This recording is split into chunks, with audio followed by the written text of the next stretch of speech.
Welcome back to the Deep Dive. Yeah, where we really get into the source material and pull out the interesting bits for you.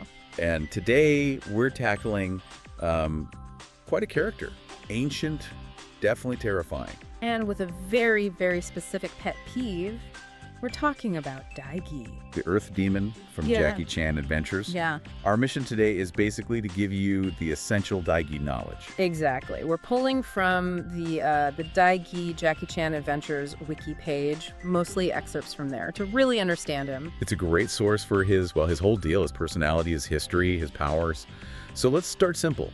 Who exactly is Dai Gui? Okay, so fundamentally, he's a demon sorcerer, the Earth Demon specifically. And he's one of Shendu's brothers, one of the 7 siblings. And super old, yeah. Oh, incredibly old. The wiki puts him at like over 900 years, but his origins go way, way back before that. He's a major player in Season 2. The whole Demon Portals arc. Yeah, I remember him making a big entrance.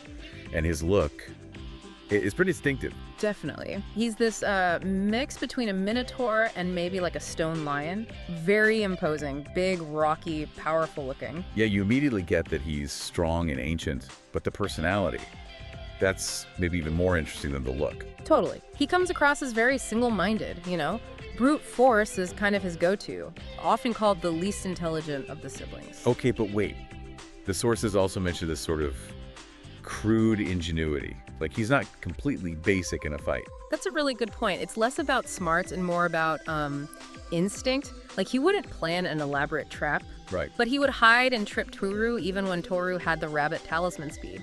Or, you know, just chuck huge rocks at Jackie. Simple but effective. Exactly. It's cunning, but in a really blunt, physical way. Not complex thought, just direct application of force. Lily not playing 4D chess and still commands respect, or maybe fear. He orders Shendu around even? Yeah, that's pretty telling, isn't it? He bosses Shendu and the enforcers, tells him to dig his new kingdom. It suggests his authority comes from pure intimidation, raw power, not cleverness. And he doesn't seem to care much about humans or destruction. Not at all. Total apathy. He just burrows through the earth, causes chaos, doesn't seem to notice or care. And in a fight, he's ferocious, like trying to peel the armor of the immortals off Jackie, crushing them with rocks, calling him a worm. It's all about overwhelming force. And like his siblings, he really hates Shendu. Oh, deeply. That whole being abandoned in the netherworld for centuries thing, yeah, he holds a grudge. Big time. But the thing everyone remembers, the most unique part of his personality, is his dislike for flowers. Yeah, pretty things in general, but specifically flowers. It's almost comical, but it's actually a huge weakness. And there's a reason for it, right? It's not just random. Well, the wiki suggests a strong link. A flower was the sacred item used by the immortals to banish him originally. No way. Yeah. So this deep-seated hatred, or maybe even fear, it might stem from that defeat. So an ancient demon who can move mountains is basically undone by posies. Pretty much. It's wild. Like, the first thing he apparently does when he gets free is look at some flowers with utter disgust. And later, when Jade holds up a flower, he completely shifts focus from fighting Jackie, the main threat, to attacking her and Toru over this little flower. Wow. That implies it's a really deep, almost instinctual trigger for him. Beauty equals danger or defeat in his mind. Exactly. It adds this layer of vulnerability to this otherwise immense power. And it leads to that classic line, right? Dai Gui does not like pretty flowers. Yep. Perfect Dai Gui. And it fits his whole way of speaking. Harsh voice, guttural, simple sentences, third person. Yeah, very direct, almost childish in its simplicity, but terrifying because of the power behind it. So let's talk history. How did this flower-hating brute come to be? Where did he reign before? Well, the backstory is epic, as you'd expect. Thousands of years ago, apparently, he and his 7 siblings ruled. A reign of terror. Until the 8 immortals showed up. Right. Defeated the demons, banished them all to the netherworld, except Shendu, of course. He got away. Leaving Dai Gui and the others trapped. Yeah. And Dai Gui's portal, his way out, ended up where? In Spain. Pamplona, specifically. In a rural spot near this rotting, overgrown old house. Very atmospheric. And then season 2 happens, the portal opens, and he's the 5th demon to get out. Yep. And his first thought? Remodel. He wants to sink his new kingdom, basically that part of Spain, deep into the earth. Ambitious, and he starts digging immediately. Right away, which leads to that crazy confrontation with Jackie, literally grabbing his horns while Dai Gui is tunneling underground. Man, that's dedication. But how do you stop him? Jackie had the armor, but that wasn't enough initially. No, the banishing spell wasn't working. It took Uncle waking up from that magic sleep he was put under. Ah, Uncle. Always the key. Always. He knew the final ingredient needed for the banishment spell. The flower. Which Jade had tried earlier, but it didn't work then. Right. Suggests timing, or maybe the specific knowledge Uncle had was crucial. You couldn't just wave any old flower at him. Okay, so the flower, used correctly, sends him back. And then the final irony. His chi, the essence of his power, surfaces inside a flower. Poetic justice, maybe. You could say that. But being banished doesn't mean he's gone for good. Influence-wise, Right. his chi pops up again later. Oh, yeah. His story definitely continues in Season 5. Jackie actually absorbs Dai Gui's chi. Really, to fight Drago. Yep, it's a temporary power-up. Earth powers. It's pretty cool, actually. But then the chi gets removed, put in the containment unit. Which never seems to hold anything for long. Ah, true. An earthquake happens, the chi gets loose, and Larry absorbs it by accident. Larry, wow. Yeah, and then Drago gets it from Larry, and when Drago absorbs it, he actually sprouts horns, like physical A horns. clear Dai Gui marker. Exactly. And bits of his chi even end up in Strike Master ice later on. So his essence really lingers. Quite the legacy for a pile of rocks and anger. Let's talk about those powers more specifically. Geokinesis, control over Earth.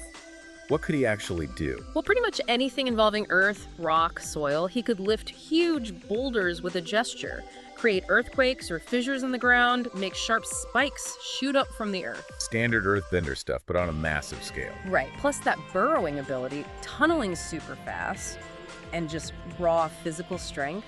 His sheer size gave him immense power. We see that when others get his chi, they bulk up significantly. But here's the interesting part, the irony you mentioned. He had all this power. But didn't always use it that effectively, yeah. It's noted that Jackie and Larry, when they had his chi, often used the earth manipulation powers more creatively, more effectively than Dai Gui himself ever did. He preferred just hitting things or digging. Seems like it. Brute strength and burrowing were his main things. Which is fascinating, right? It suggests having power isn't the same as knowing the best way to wield it.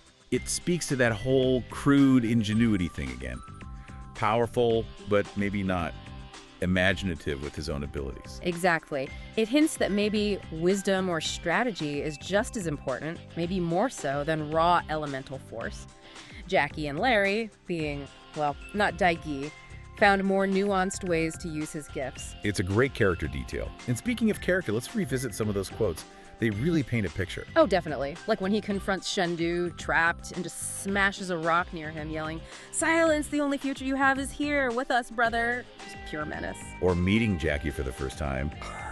You are either a very large grub or this Jackie Chan of whom all demons speak. So Dismissive. Right, and that line about the armor, "I shall shell you of that armor," just brutal, direct. But nothing beats the flower line. Dai Gui does not like pretty. It's iconic. Sums him up perfectly. Crude, powerful, and weirdly specific in his dislikes. So wrapping this all up, thinking about Dai Gui, what are the main things you, our listeners, should take away? Well, first, he's this massive ancient earth demon, all brute strength and surprising geological power. But second, he's defined by contradictions. That crude cunning, the intense hatred for Shendu, and that bizarre, defining fear of flowers. Which seems directly linked to his past defeat. Exactly. And third, his influence lasts beyond his physical presence, with his chi having this whole journey of its own, affecting others in really distinct ways. Yeah, understanding a character like Dai Gui, flaws and all, really shows how deep the world building in a show like Jackie Chan Adventures can get. Even the muscle character has layers. Absolutely. It makes the antagonists more memorable, more, well, real in a strange way. Which leaves us with a final thought for you to consider. We talked about Dai Gui's sort of low intelligence, right? But he had those moments of combat instinct. And others use his elemental powers maybe better than he did. So the question is, what does that tell us about power versus wisdom? Especially within that demon sorcerer family where everyone's got immense power. Does Dai Gui's story suggest that intelligence, or maybe just creativity, is the real measure of strength, even more than raw elemental force? Something to chew on. Thanks for joining us on The Deep Dive.